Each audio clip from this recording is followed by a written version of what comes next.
চলো শোনাই, চলো শুনি নিত্যানন্দ জনবাণী।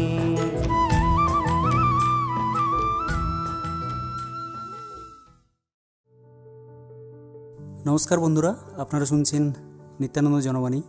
আমাদের সঙ্গে যিনি আছেন উনি ওনার পরিচয়টা নিজেই দিচ্ছেন। নমস্কার, আমার নাম শঙ্খদীপ দত্ত চৌধুরী। আকাশবাণী কলকাতায় দীর্ঘ 7 বছরেরও বেশি সময় ধরে কর্মরত আমি। তার সূত্র ধরে আজকে এখানে আসা। এখানে এসেছিলাম একটি অন্য কাজে, একটি ওয়ার্কশপ করাতে। তো এই রেডিও স্টেশনটি ভিজিট করি এবং এই মুহূর্তে রেডিও এবং রেডিওর ভবিষ্যৎ ও রেডিও জকিদের নিয়ে কিছু কথা বলবো। আমার মনে হয় সেটা শুনে আগামী দিনে যারা রেডিওতে কাজ করতে চাইছেন তাদের উপকার হবে। আমি সর্বপ্রথম ওনার কাছ থেকে যেটা জানতে চাইবো সেটা হচ্ছে যে কমিউনিটি রেডিও বা প্রফেশনাল রেডিওতে আরজে বা প্রডিউসারের কাজ করতে গেলে তাদের কি কি দক্ষতা বা গুণ থাকা প্রয়োজন। একদম প্রথমেই যেটা বলবার সেটা হচ্ছে রেডিও জকি বা রেডিওতে কাজ করতে গেলে আহামরি যে আমার বিশেষ কিছু কোয়ালিটিস বা গুণাবলী থাকা প্রয়োজনীয় তেমনটা নয়।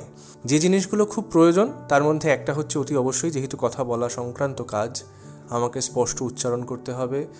কোন জায়গায় কোন সময়ে মানে স্থান কাল পাত্র বিবেচনা করে কথা বলতে শিখতে হবে এবং অতি অবশ্যই কথা বলাটাও তো একটা শিল্প, সেই শিল্পটাতে আমাদেরকে ভীষণভাবে রপ্ত হতে হবে। আমি কত সুন্দর করে কথা বলতে পারছি এবং আমার কথা শুনে আমি যে জিনিসটা বোঝাতে চাইছি মানুষজন সেইটা বুঝতে পারছে কিনা সেটা খুব গুরুত্বপূর্ণ। এই জায়গাটায় যদি আসা যায় বা এইটাকে যদি অভ্যাসে রপ্ত করা যায় যে আমি সুন্দর কথা বলতে পারি, অনবরত কথা বলতে পারি বা যেটাকে আমরা বলি অনর্গল কথা বলে যাওয়া, সেটা পারছি এবং আমার কথা শুনতে লোকের ভালো লাগছে, 2 নম্বর গেল। তৃতীয়ত আমি খুব সুন্দর অনর্গল কথা বলছি মানে সেটার মানে দাঁড়ালো না কিন্তু কথা বললাম তেমনটা যেন না হয়, আবার সেটা যুক্তিযুক্ত কথা হওয়া প্রয়োজনীয়। এই জিনিসগুলো খুব প্রয়োজন রেডিওয়ে কাজ করতে গেলে, রেডিওয়ে কথা বলতে গেলে। এই জায়গাটাকে আমরা যদি একটু সংবেদনশীলতা দিয়ে ভেবে দেখতে পারি, কাজ করতে পারি, তাহলে রেডিওটাকে প্রফেশন হিসেবে নেওয়া বা রেডিওয়ে প্রফেশনাল হিসেবে কাজ করাটা কিন্তু আলাদা কিছু নয়। এই জায়গায় একটা ভুল ধারণা আমাদের অনেকের থাকে, সেটাও একটু বলে রাখি। অনেকের ধারণা হয় যে রেডিওয়ে কাজ করতে গেলে নাটক জানতে হবে, বিশেষত শ্রুতি নাটকের জায়গাটা, বা আমাকে আবৃত্তি করতে জানতে হবে। না, ঠিক তেমনটা কিন্তু নয়। আমি তাদের উদ্দেশ্যে বলবো, বিশেষ করে যারা আবৃত্তি জানেন না, যারা নাটকের সাথে যুক্ত নন, যারা রেডিওয়ে এসে কথা বলতে চান, যাদের রেডিও শুনতে শুনতে মনে হয় আহা এই জায়গাটায় আমি কথা বলতে পারলে ভালো হতো। অনেকের স্বপ্ন থাকে যে আমার সামনে একটা মাইক থাকবে, আমি কথা বলবো, হাজার হাজার বা লাখ লাখ শ্রোতা আমার গলা শুনছে, আমার কথা শুনছে। এই যে একটা মজা, এই যে মজাটা, সেই মজাটা নিতে গেলে আপনাকে আবৃত্তি জানতে হবে না, আপনাকে নাটক জানতে হবে না, আপনি আপনার মতো করে কথা বললেই হবে। তবে হ্যাঁ, সেখানে ভুল উচ্চারণ যেন না হয়, সেখানে ভুল শব্দের প্রয়োগ যেন না হয়, সেখানে আমি যেটা বলছি সেটা স্পষ্ট করে লোককে যেন বোঝাতে পারি, এইটা সবচেয়ে গুরুত্বপূর্ণ। এই জায়গাগুলোতে যদি আমরা একটু খেয়াল করতে পারি তাহলে রেডিওয়ে মানে অ্যাজ এ প্রফেশনাল কাজ করাটা কিন্তু এমন কিছু আহামরি বিষয় নয়। অনবরত কথা বলতে হবে যাতে করে মানুষজন এটা না ভাবে যে আমি খুব ভেবেচিন্তে কথা বলছি, আমাকে ভাবতে হচ্ছে। যেটা সাধারণত মানে রেডিও প্রফেশনালের বাইরে যারা কথা বলি তাদের সাথে যদি পার্থক্য আমি করি, আমরা কথা বলার সময় অনেক সময় বলি না হ্যাঁ মানে এই যে ব্যাপারটা, এইটা রেডিওয় চলে না। রেডিওয়ে কথা বলতে গেলে অনর্গল কথা বলতে হবে, মাঝখানে ভাবার কোনো সময় নেই। ভাবতে তো হচ্ছে অবশ্যই, কিন্তু ভাবনাটা মাথায় চলবে, সেটা আমার গলায় বা কণ্ঠস্বরে বোঝা যাবে না। একদম ঠিক, খুব মূল্যবান উনি বক্তব্য দিলেন বা আমাদের সাথে উনি আমাদেরকে বোঝালেন যে কমিউনিটি রেডিওতে বা প্রফেশনাল রেডিওতে কাজ করতে গেলে একজন আরজে হিসেবে কী কী দক্ষতা বা গুণাবলীর প্রয়োজন। আমরা পরের প্রশ্নে যাব, ওনার কাছ থেকে যেটা জানতে চাইবো, এই যে ধরুন কমিউনিটি রেডিওতে আরজে বা প্রডিউসার হিসেবে কাজ করছে, এদের প্রফেশনাল যে রেডিও স্টেশন আছে, বিশেষ করে আকাশবাণী বা অন্যান্য যে সমস্ত রেডিও স্টেশনগুলো রয়েছে, সেই সমস্ত জায়গায় তাদের কেরিয়ার গড়ার ক্ষেত্রে কতটা সুযোগ সুবিধা রয়েছে? একদম প্রথম কথা যেটা আমি বলছিলাম একটু আগেই, যে আমাদেরকে কথা বলার সাথে সাথে রেডিওয়ে কথা বলার যে পার্থক্য সেটা বুঝতে হবে। যদি এই জিনিসটা আমরা বুঝতে পারি তাহলে আমরা রেডিওয়ে কাজ করার সুযোগ পাচ্ছি। রেডিওয়ে কাজ করার সুযোগ বলতে আমি ধরে যদি নিই যে কেউ প্রথমেই কলকাতা বা এই ধরনের বড় যে প্রতিষ্ঠানগুলো রেডিওর সাথে যুক্ত, বিভিন্ন বেসরকারি FM বা আকাশবাণী কলকাতার মতো যে রেডিও অর্গানাইজেশনসগুলো রয়েছে, প্রতিষ্ঠানগুলো রয়েছে, সেই প্রতিষ্ঠানগুলোতে কথা বলতে গেলে কিন্তু আমার একটা অভ্যেস দরকার। সেই অভ্যেসটা এই কমিউনিটি রেডিও থেকেই গড়ে উঠতে পারে। এবং কমিউনিটি রেডিওতে কাজ করতে গেলে হাতে কলমে আমি অনেকগুলো জিনিস শিখতে পারি। শুধু তো কথা বলা নয়, কথা বলার পাশাপাশি এডিট থাকে, কথা বলার পাশাপাশি আরও যে নানান বিষয়গুলো থাকে, যেরকম অনেক সময় আমরা জানি যে ন্যারোকাস্ট বা এই ধরনের বিষয়গুলো, মানুষজনের সাথে আলাপ পরিচিতি হওয়া, মানে অনেক সময় আমরা দেখি মানুষের মধ্যে কথা বলতে গেলে একটা জড়তা থাকে, মানুষ কথা বলতে গিয়ে ভাবে এ বাবা কী বলবো, একটা ইতস্তত লাগছে। রেডিওয়ে কথা বলা মানে কিন্তু আপনার সামনে কেউ নেই। সব থেকে কঠিন জায়গাটা হচ্ছে এইটা, আপনি কাউকে দেখতে পাচ্ছেন না, আপনার সামনে একটা মাইক আছে, হয়তো একটা কম্পিউটার আছে, একটা সিস্টেম আছে, এর বাইরে যেটাকে আমরা কনসোল বলি, কনসোল, মাইক, কম্পিউটারের বাইরে ঘরে কেউ নেই, আপনি একা। অথচ আপনার এই গলাটা হয়তো লাখ লাখ মানুষ শুনছে। সুতরাং আপনাকে কল্পনা করে নিতে হবে সেই লাখ লাখ মানুষকে, আপনাকে কল্পনা করে নিতে হবে আপনার গলাটা শুনে কারো খুব ভালো লাগছে, কারো হয়তো একটু খারাপ লাগছে, সেই খারাপটাকে আপনি কি করে ভালোই পরিণত করতে পারেন, এগুলো আপনাকে নিজেকে ভাবতে হবে। এটার সাথে কিন্তু কমিউনিটি রেডিও সরাসরি একটা যোগাযোগ, কারণ কমিউনিটি রেডিও হাতে কলমে এই অভ্যেসগুলো তৈরি করে দিতে পারে, যেটা পরবর্তীতে কমিউনিটি রেডিওর বাইরে আরও একটু যে বৃহত্তর জগৎ এই শিল্পের, সেই কথা বলা শিল্পের বৃহত্তর জগৎ বলতে আকাশবাণী কলকাতা হতে পারে বা অন্যান্য যে সমস্ত প্রতিষ্ঠান রয়েছে, সেখানে কথা বলতে গেলে কিন্তু তখন অনেকটা সুবিধা হয়। কারণ এরকম তো হয়, অনেক ছেলে মেয়েরাই আসছে কাজ করতে যারা সরাসরি চলে এলো কাজ করতে, তাদের আগে অভ্যেসটা নেই। আমিও যখন কাজ করতে এসেছিলাম আমার আগে খুব একটা অভ্যেস ছিল না, আমাকে এসে শিখতে হয়েছে, সময় দিতে হয়েছে। এই সময়টা তাহলে আপনার লাগবে না। আপনি যদি আগে থেকে যে কোনো একটা রেডিও স্টেশন, কমিউনিটি রেডিও হোক বা যা কিছু হোক, তার সাথে যদি যুক্ত থাকতে পারেন, আমি বলছি না নিয়মিত অনুষ্ঠান করতে হবে, মাঝে মাঝে অনুষ্ঠান করুন, ভলেন্টিয়ারি আর্ট হিসেবে যোগাযোগ রাখুন, সেইটুকু করলেও কিন্তু আপনার একটা অভ্যেসে পরিণত হবে, ভয় বা ভীতিটা কাটবে এবং আপনি খুব সহজে স্বাচ্ছন্দ্য বোধ করে কথা বলতে পারবেন। এই যে আমি এতক্ষণ ধরে কথা বলে যাচ্ছি, এই কথা বলাটা কিন্তু খুব একটা কঠিন নয়। তখন আর প্রথম দিন মনে হতে পারে বাবা কি কঠিন, কি করে টানা এতক্ষণ কথা বলবো, কিন্তু এটা অভ্যেস। কি করে মাইক ধরতে হয়, কি করে টানা কথা বলতে হয়, শ্বাস প্রশ্বাসটা কিভাবে চালনা করতে হয়, কতটা দম আমি ধরে রাখবো, কোথা থেকে কথা বলবো, এই যে বিভিন্ন বিষয়গুলো, সেই টেকনিক্যাল বিষয়গুলো, সেগুলো কিন্তু আমরা কমিউনিটি রেডিও থেকে শিখে পরবর্তীতে প্রফেশনাল রেডিও বা যে বড় বড় প্রতিষ্ঠান সেখানে কাজ করার সুযোগ পেতেই পারি। সেক্ষেত্রে কিন্তু আমার যাত্রাটা অনেক বেশি সহজ হয়ে উঠবে এবং এটা খুব দায়িত্ব নিয়ে আমি বলছি, সহজ হয়ে উঠতে কিন্তু বাধ্য।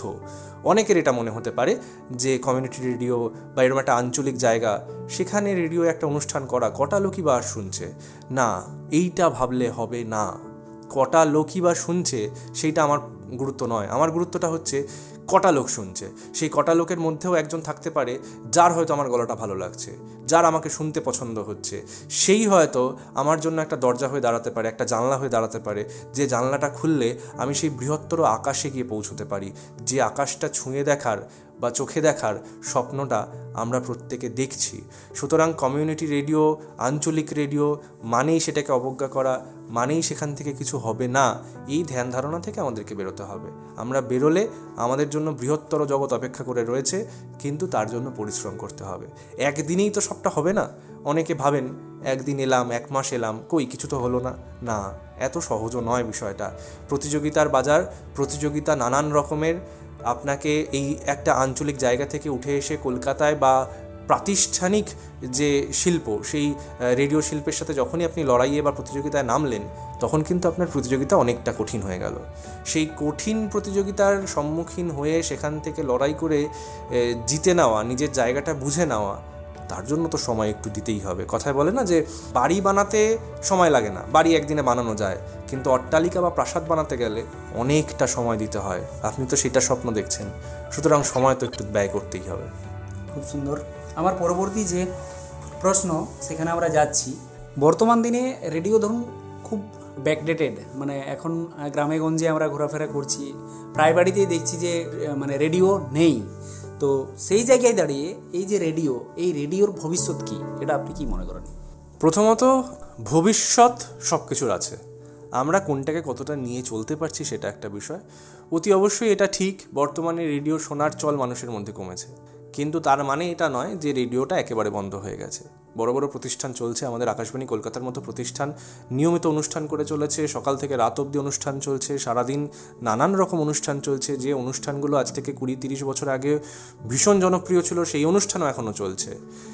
এটাও তো ঠিক, এই যে খারাপের মাঝে যে শ্রোতা কমে যাচ্ছে, মানুষ শুনছে না, তার মাঝে এটাও ঠিক মানুষ খবর শোনার জন্য এখনও আকাশবাণী শোনেন, মানুষ বিভিন্ন ইনফরমেশান বা তথ্য নেওয়ার জন্য এখনও আকাশবাণী শোনেন।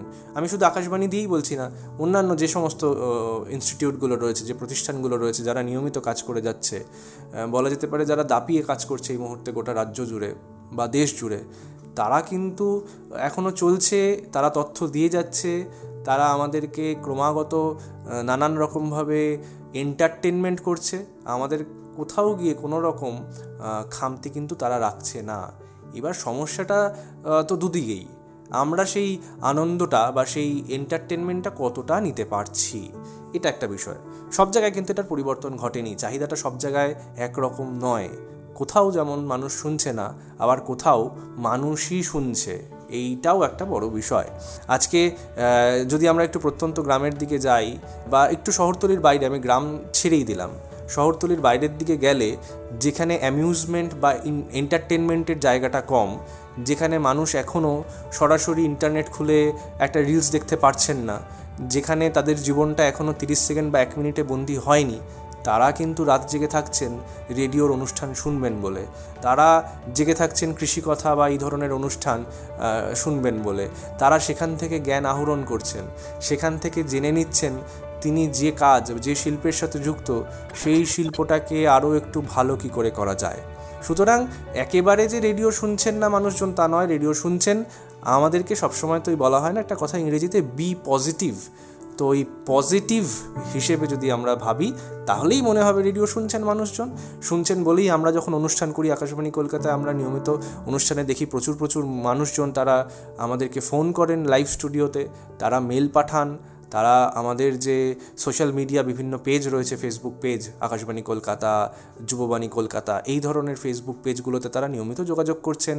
তারা জানতে চাইছেন অনুষ্ঠান সম্পর্কে, তারা জানতে চাইছেন অনুষ্ঠানে অংশগ্রহণ সম্পর্কে। এটাও একটা গুরুত্বপূর্ণ বিষয়, যে ওই অনুষ্ঠানগুলোতে অংশগ্রহণ করা যায় তারা কিন্তু ভীষণভাবে আগ্রহী যে অনুষ্ঠানে কী করে অংশগ্রহণ করা যায়, কী করে করব, একটা চিঠি পাঠানো হতে পারে, বা যে অনুষ্ঠানগুলো স্টুডিওয়ে এসে অনুষ্ঠান করতে হয় সেই অনুষ্ঠানগুলোতে কী করে আসা যায়। এমনকি প্রচুর চিঠি আসে আমাদের কাছে, যে চিঠিগুলোতে উল্লেখ করা হয় যে আমরা কী করে আরজে হব, বা এই অডিশন কবে হবে। কারণ মানুষের মধ্যে তাহলে চাহিদাটা কমলো কোথায়? মানুষই তো আসতে চাইছেন। যারা আসতে চাইছেন তারা শুনছেন বলেই আসতে চাইছেন, বা যারা আসতে চাইছেন তারা জানেন আকাশবাণী বা এই ধরনের প্রতিষ্ঠানগুলো এখনও রেডিওর মানুষ শুনছে। রেডিও যদি মানুষ নাই শুনতো তাহলে কেন মানুষ আসতে চাইবে? আমি আজকেও একটু আগে যে ওয়ার্কশপ করাছিলাম সেখানেও অন্তত 7-8 যারা প্রতিযোগী অংশগ্রহণকারী ছিলেন, সেই অংশগ্রহণকারীরা কিন্তু বললেন যে আমাদের ইচ্ছে রেডিও জকি হওয়ার, আমাদের ইচ্ছে রেডিওয়ে কথা বলার। তার মানে এই যে একটা ক্যারিশমা, এই যে একটা গ্ল্যামার, রেডিওয়ে কথা বলা যায়, আমার গলাটা গোটা শহর শুনছে, আমার আশেপাশের মানুষজন শুনছে, অথচ হয়তো অনেকে বুঝতে পারছে না যে আমি কথা বলছি, অনেকে হয়তো জানতে পারছে, বলছে ওমা তোর গলা শোনা গেল। এই ব্যাপারগুলো আমাদেরকে আকৃষ্ট করেছে, আমাদেরকে আকৃষ্ট করে এখনও, এবং আগামীতেও আকৃষ্ট করবে, এটা নিয়ে কোনো দ্বিমত নেই। এবং রেডিও যে এই মুহূর্তে বাজার নেই, রেডিও মানুষ শোনে না, এগুলো সম্পূর্ণ এক একটা মিথ। আমরা ধরি রেডিও শোনে না, মানুষ রেডিও শোনে, রেডিও শুনতে চায়। যোগ্য সঠিক যদি এন্টারটেনমেন্ট বা ইনফরমেশান তথ্য সেগুলো আমরা পৌঁছে দিতে পারি, তাহলে সেটা যে মিডিয়ামই হোক, রেডিও, টিভি, যাই হোক না কেন, সমস্তটাই মানুষ শুনবে। শুধু আমাদেরকে, যারা আমরা এই স্টুডিওর ভেতরে রয়েছি বা যারা আমরা এপার থেকে তথ্যগুলো পরিবেশন করছি, আমরা যদি আরও একটু সংবেদনশীল হতে পারি, আমরা যদি আরও একটু ভেবে দেখতে পারি, যে কী ধরনের তথ্য দিলে মানুষের ভালো লাগবে, কী ধরনের তথ্য মানুষ এখন চাইছে, মানে যেটাকে আমরা বলতে পারি সময় উপযোগী যে তথ্য, সেই রকম তথ্য যদি আমরা মানুষকে দিতে পারি তাহলে মানুষ সমৃদ্ধ যদি হন, নিশ্চয়ই মানুষ ফিরে ফিরে আসবেন রেডিওতে। কখনোই এটা বলা যায় না যে রেডিওর মতো এক একটা শিল্প সেটা হঠাৎ করে অবলুপ্তির পথে চলে যাচ্ছে, একেবারেই তা যাচ্ছে না। আপনি ধরুন গত 7-8 বছর ধরে যৌবনীতে কাজ করছেন, তো সেই আপনার অভিজ্ঞতা থেকে বলুন যে রেডিও শ্রোতার সংখ্যা আরও কিভাবে বাড়ানো যায়। হ্যাঁ, আমি দীর্ঘ প্রায় 7 বছর আকাশবাণী কলকাতা যুববাণী বিভাগে ছিলাম। বর্তমানে আমি বিভাগ বদলেছে আমার। এই মুহূর্তে আমি আকাশবাণী কলকাতারই সরাসরি একটি বিভাগ যেটাকে বলা হয় ব্রডকাস্ট অ্যাসিস্ট্যান্ট, সেই বিভাগে রয়েছি। তো এই দীর্ঘ সময় ধরে কাজ করার সূত্রে আমি যেটা বুঝতে পেরেছি, যেটা একটু আগে যেখানটা আমি আগের প্রশ্নটা শেষ করলাম উত্তরটা, যে সময় উপযোগী, আমরা যদি সময় উপযোগী পরিবেশন করতে পারি, সময় উপযোগী প্রতিবেদন বানাতে পারি, তাহলে সেই প্রতিবেদন মানুষকে আকৃষ্ট করতে বাধ্য। সেই পরিবেশন মানুষ শুনবেন, নিশ্চয়ই শুনবেন, কিন্তু আমাদেরকে একটু খেয়াল রাখতে হবে। এই জায়গাটা আমাদেরকে যদি খেয়াল রাখা যায়, আমরা যদি এই জায়গাটায় একটু খেয়াল রাখতে পারি, তাহলেই মানুষ শুনবেন, শ্রোতারা আসবেন। হ্যাঁ, আরও একটা বিষয়, শ্রোতাদেরকে ধরে রাখতে গেলে, শ্রোতাদেরকে আকৃষ্ট করতে গেলে, শ্রোতাদের সাথে আমাদের যে যোগাযোগটা সেইটাকে বাড়াতে হবে। নানান রকমভাবে হতে পারে। কোথাও আমরা তার জন্য কুইজের মতো অনুষ্ঠান, তার জন্য সরাসরি একটা চিঠি লেখার অনুষ্ঠান হতে পারে, এই ধরনের অনুষ্ঠানগুলোকে যদি বাড়াতে পারি। এর পাশাপাশি যে জায়গাটায় পৌঁছানো যেতে পারে, মানুষ কি চাইছে, সঙ্গে সঙ্গে কিছু আপডেট। আমরা তো খুব চটজলদির দুনিয়ায় রয়েছি, মানে কি বলবো আর কি, ছুটছে জীবন উড়নচণ্ডী, এরকম একটা বিষয়। তো সেই উড়নচণ্ডী ছোটার মাঝে আমাদের কাছে সঠিক তথ্যটা সঠিক সময় পৌঁছানো দরকার। সেইগুলোও পৌঁছতে পারলে আমার মনে হয় মানুষ আকৃষ্ট হবেন। যেমন ধরুন অলিম্পিক চলছে এই মুহূর্তে, অলিম্পিকের সময় সময় খবরগুলো কি হচ্ছে, কিভাবে কি হলো, কে মেডেল পেল, ভারত শ্রীলঙ্কার খেলা চলছে সময়, তার খবর হতে পারে। আমরা জানি খেলার দিকটাই যেহেতু আমি বলছি, তাই খেলার সূত্র ধরেই বলি, এই মুহূর্তে আমাদের বাংলার একটা অন্যতম জনপ্রিয় ফুটবল দল ইস্ট বেঙ্গল ক্লাব, সেই ইস্ট বেঙ্গল ক্লাব এই মুহূর্তে বিদেশে গিয়ে খেলছে। একটা রিলায়েন্স ফাউন্ডেশনস একটা ট্রফি হচ্ছে, যে ট্রফিটাতে আমাদের এখানকার জুনিয়র ছেলেরা গিয়ে খেলছে। সেখানে নানান বড় বড় দল রয়েছে, যে দলগুলো বিদেশ কাঁপিয়ে বেড়ায়, এভারটন থেকে শুরু করে আরও নানান দল, যে দলগুলো সম্পর্কে আমাদের বিরাট বিরাট ধারণা, যে দলগুলো থেকে এক এক সময় ফুটবলের বিশ্ব নায়ক যারা, তারা তৈরি হয়েছে। তো এই ধরনের খবরগুলো আমরা যদি পরিবেশন করতে পারি, যেগুলো তথ্যমূলক, যেগুলো মানুষকে সমৃদ্ধ করবে এবং যে প্রতিবেদন মানুষকে আকৃষ্টও করবে, এইটা আমার মনে হয় অনেক বেশি মানুষের জন্য সুবিধাজনক হতে পারে। এবং অতি অবশ্যই আমরা ইংরেজিতে যে শব্দটাকে বলি পিআর বা পাবলিক রিলেশন, সেই পাবলিক রিলেশনটাকে জোর দিতে হবে। মানে মানুষের সাথে যোগাযোগ, সেটা সোশ্যাল মিডিয়াকে ব্যবহার করে হতে পারে।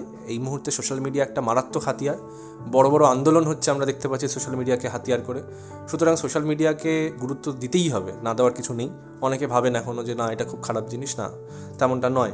সব জিনিসই ভালো, সব জিনিসই খারাপ, আমরা কিভাবে ব্যবহার করছি তার উপর নির্ভরশীল। আমরা সোশ্যাল মিডিয়াটাকে যদি আমাদের প্রমোশন বা এই ধরনের ভালো কাজের জন্য ব্যবহার করতে পারি, তাহলে মানুষের কাছে আরও সহজে পৌঁছতে পারি এবং সেটা খুবই ভালো দিক। এছাড়াও যেটা হতে পারে সেটা হলো বিভিন্ন রকম এনগেজমেন্ট, মানে কুইজের অনুষ্ঠান বা একটা গানের অনুষ্ঠান।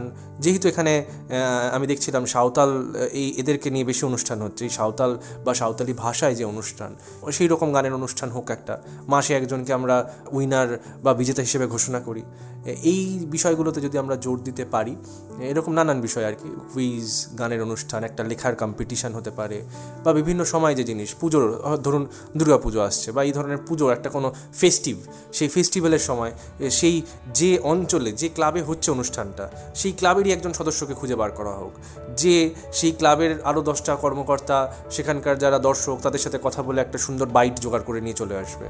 কৃতিত্বটা তার, তারপর সেটাকে এডিট করে গুছিয়ে গাছিয়ে তাকে শিখিয়ে দেওয়া হলো এবং আমরা শোনালাম সেটা।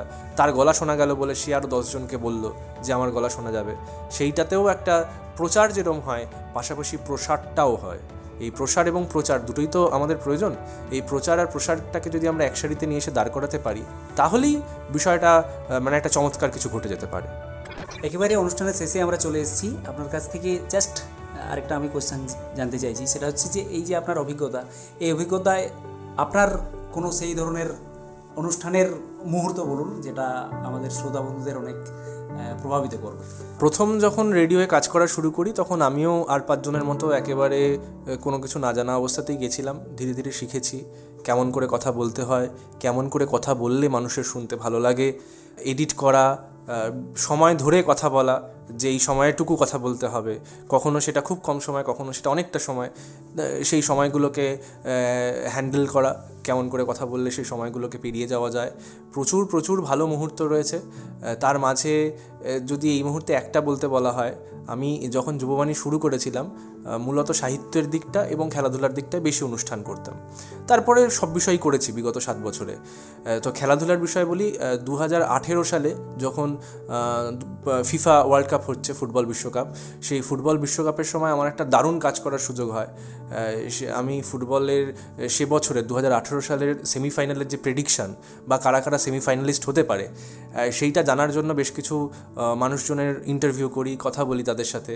তার মধ্যে আমাদের বাংলা তথা ভারতবর্ষের ফুটবল নক্ষত্র বলতে আমরা যাদেরকে চিনি, প্রথম সারির একেবারে পিকে ব্যানার্জি থেকে শুরু করে চুনি গোস্বামী থেকে শুরু করে পরবর্তীতে একদম বাংলার রিজিওনাল জায়গায় যদি আমি আসি, যারা হয়তো অতটাও ভারত বিখ্যাত হননি কিন্তু বাংলা ফুটবলে যাদের ভীষণ দাপট, মৃদুল ব্যানার্জি থেকে শুরু করে এদের অনেকের সাথে আমি কথা বলি।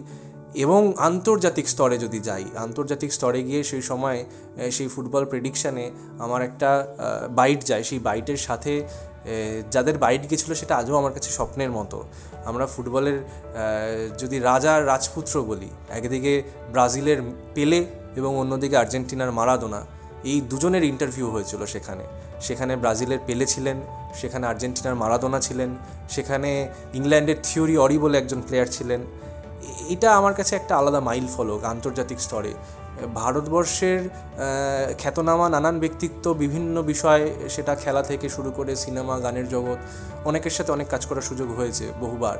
কিন্তু এই কাজটা একটা দারুণ বিষয়, কারণ আমার কাছে এই আন্তর্জাতিক পর্যায়ে যে আমি একটা কাজ করতে পারি, এটা আজও আমার কাছে বিস্ময়।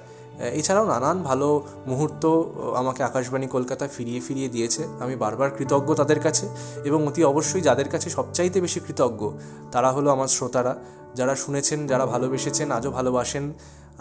এখন যেহেতু আমি যুববাণী থেকে বেরিয়ে এসে অ্যাসিস্ট্যান্ট ব্রডকাস্ট অ্যাসিস্ট্যান্ট হিসেবে কাজ করছি, সেই সূত্রে সরাসরি আমার গলা সবসময় শোনা যায় না। তো অনেকে এখনও বলেন, দাদা তোমার গলা কবে শুনতে পাবো? এইটুকুর জন্যই তো বোধহয় এত লড়াই, এইটুকুর জন্যই তো আশা যে মানুষ আমাকে শুনতে চাইবেন। এটাই তো প্রাপ্তি। এর চেয়ে বড় প্রাপ্তি, আমরা যারা এই শিল্পের সাথে যুক্ত, এর চেয়ে বড় প্রাপ্তি আর কিছু হতে পারে না। এবং এটাই বলার, সকলে ভালো থাকুন, সুস্থ থাকুন, এই ইন্ডাস্ট্রিটাতে আসুন। আপনারা আসলে ভালো লাগবে, আমাদের ইন্ডাস্ট্রি আরও অনেক সমৃদ্ধ হবে। এই শিল্পটা একটা বিরাট শিল্প, এই শিল্পটাকে বাঁচিয়ে রাখার দায়িত্ব আমাদের। এই শিল্পে আমরা যদি ভয় পাই, আমরা যদি ধরে নিই যে না পারবো না কথা বলতে, তাহলে সেটা আমাদের ব্যর্থতা। কিন্তু আমরা যদি এগিয়ে আসি তাহলে কিন্তু আমরা এই শিল্পটাকে অনেক বেশি সমৃদ্ধ করতে পারি। সকলে ভালো থাকবেন, সুস্থ থাকবেন। নিশ্চয়ই পরে আবারও কখনো কথা হবে। ধন্যবাদ আপনার মূল্যবান সময়ের জন্য।